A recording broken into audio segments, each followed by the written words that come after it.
Greetings all. So I'm doing a series of videos called My Truth, and this is my first one. I really try to make my videos really short and deliver a message, but this series is going to be a little different because My Truth is about sharing my experience with various topics, really just to make room for other people to speak their truth, because we could all have similar experiences with a different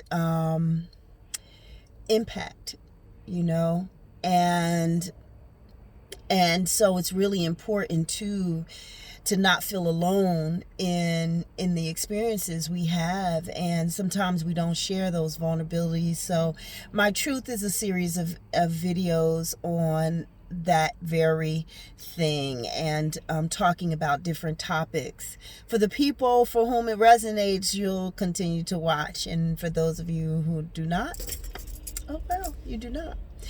But this video's topic is on grief, because grief is so life-changing, and we all experience it differently, and it's not linear at all. I mean, it just isn't. And my first experience with grief was the most profound experience was in 1990 when I lost my father. Now, my father and I were extremely close. Like, I was definitely a daddy's girl, right? And I just admired my father's intelligence. He was a veteran and he had traveled a lot, so he just was brilliant in a lot of ways, very funny, and he paid attention to details, like the details of who I am. And so I remember that when he died, everyone thought that I was going to really have a nervous breakdown, because it was significant, that loss, and our relationship was extremely close. So my father died. He had high blood pressure and a really hypertension, and I was really too young to understand all of what that meant. But I remember one time my father had his pills lined up on the dresser, and I remember looking at them and saying, I don't know how you do it. I would never remember to take all of those pills. And he looked at me and he said, but if your life depended on it, you would. Wow, that was significant to me. Again, I don't think I fully understood it, though.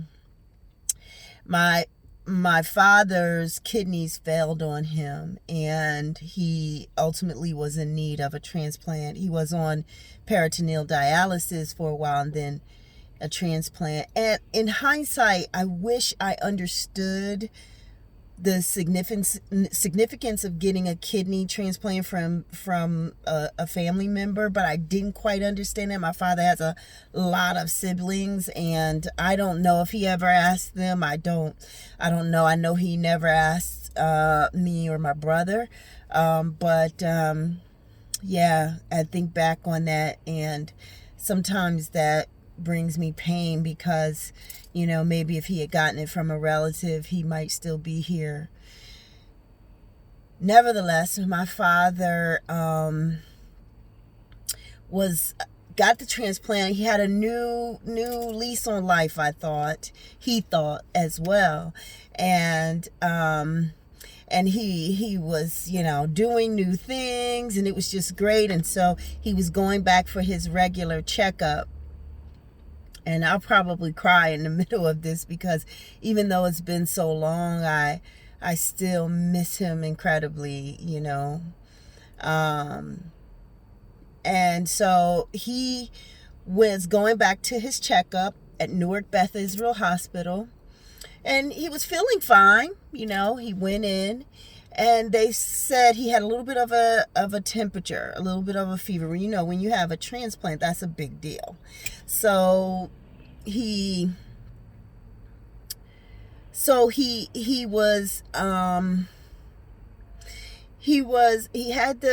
in and he had the temperature, and so they kept him, and he never came out again. So at the time I was in college in East Orange, which is very close to Newark, and so I rushed to the hospital. Family came up there. He got kept, and then next thing I know, he was very quickly in intensive care. And I remember coming up right before they put him in intensive care, and the hospital floor was full of Filipino nurses, and he loved Filipino women. And he just thought they were the most gorgeous thing ever. And so I said, "You're not sick. You're just up here looking at these Filipino women." And he laughed. And that was really the last time I heard my father laugh. And then he was in intensive care, and he never made it out. And I remember looking at him with tubes in all of his orifices, and he said, I said to him, he was conscious, he was like sedated but conscious, and I said to him, you have to fight, because you have to see me have a baby and get married and have children. Never had any children, so he might have felt a little gypped. But I said that to him, and he looked at me, and he couldn't really talk because he was intubated, and he just looked at me and shook his head, like, I can't do it. And in that moment, I knew that I had to let him go. That to want him to stay was more about me, and that I needed to let him go. I think the most painful thing about dealing with my father's loss was the cruel realization that life just goes on. It is both cruel and beautiful, right? But at the time, all I could feel was the cruelty of it.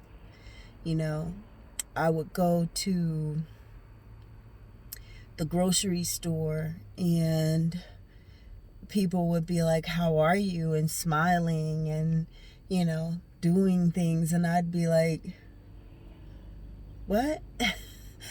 Like, why are you smiling, and why are you just moving on with life? I just lost my dad, and I just lost the most important person in my life. And it was very hard to deal with that part. I remember my mom going to pick up he worked for the state police of New Jersey, and I remember going to pick up his stuff. He had worked there all my life. I could remember him working there, and everything he had was in a little box, and they just handed it to her and was like, "Here you go." And everything else was going on, and then here I was left to figure out how to be in the world with someone that, without the person that meant the most to me. That was hard. You never really get over that part. The other lesson I learned about grief in that time is that it's not linear. It's not linear at all. And all the sayings, the things that people say to you, oh, they're in a better place. And, I really try to live a nonviolent life, but I just kind of want to punch people in the throat when they say those kinds of things. And not in a negative way, because I realize people don't understand what to say. You just don't know what to say.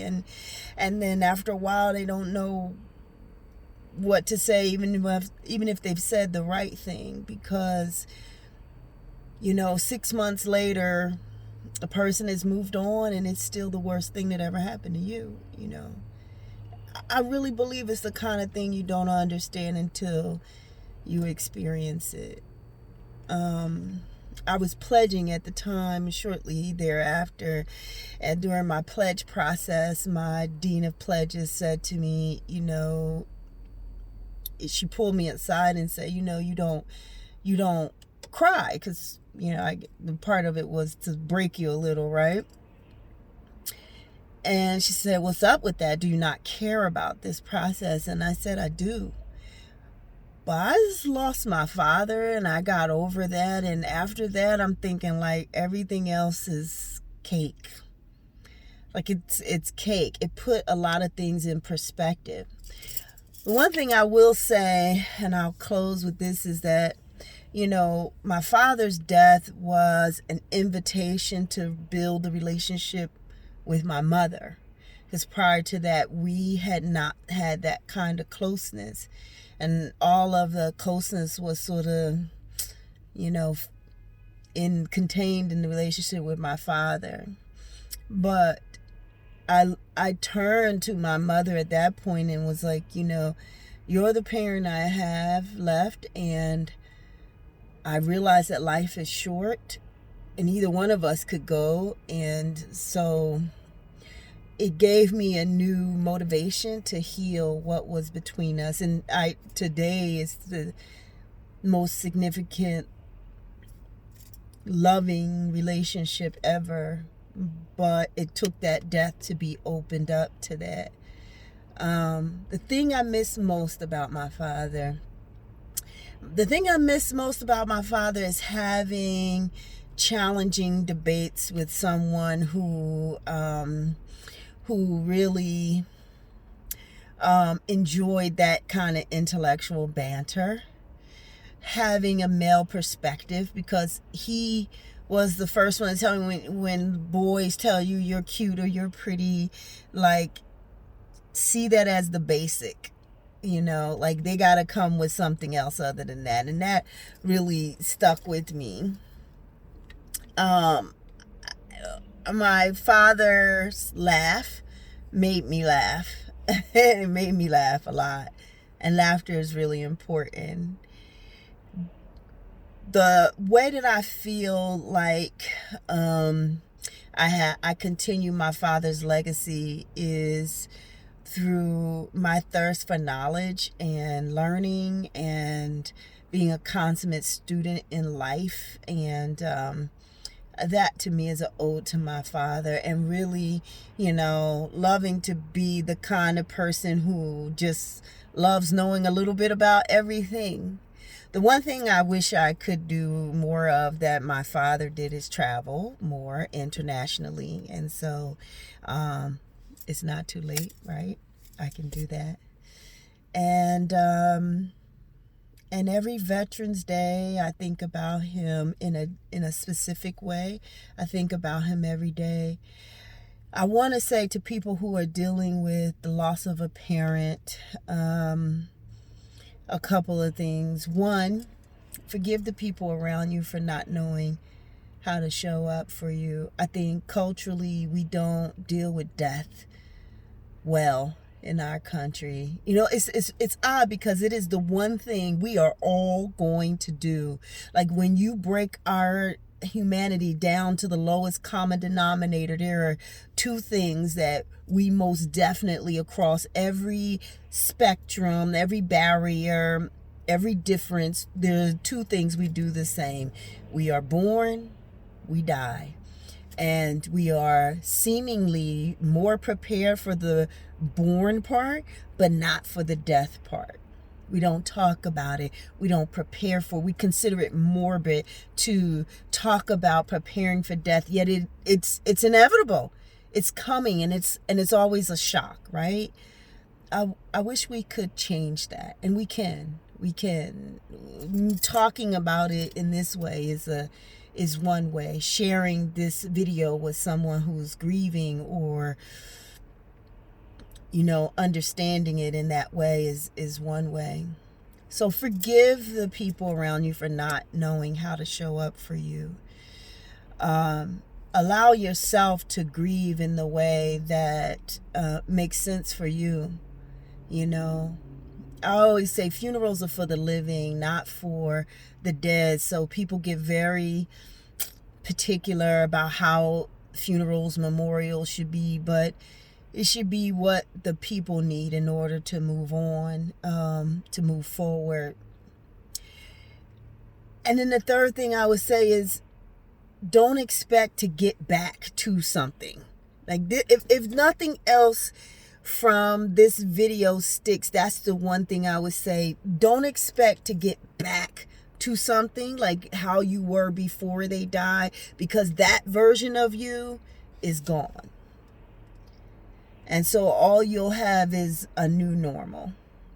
But the new normal is an invitation to an evolved version of yourself. You will be different. You will be different. Life will look different. Things will be different. And you have to find a new normal. Yeah. Don't expect to go back to being anything. And if anyone is thinking of that as the measure of whether or not you've dealt with your grief, then they are most definitely looking at the wrong thing, because you won't go back to that person. You can't. There's just a different configuration. So this topic was on grief. This is my truth that I am sharing with you, in hopes that we can share and grow from one another. When we tell the truth, we make room for other people to heal. This is my truth. What's yours?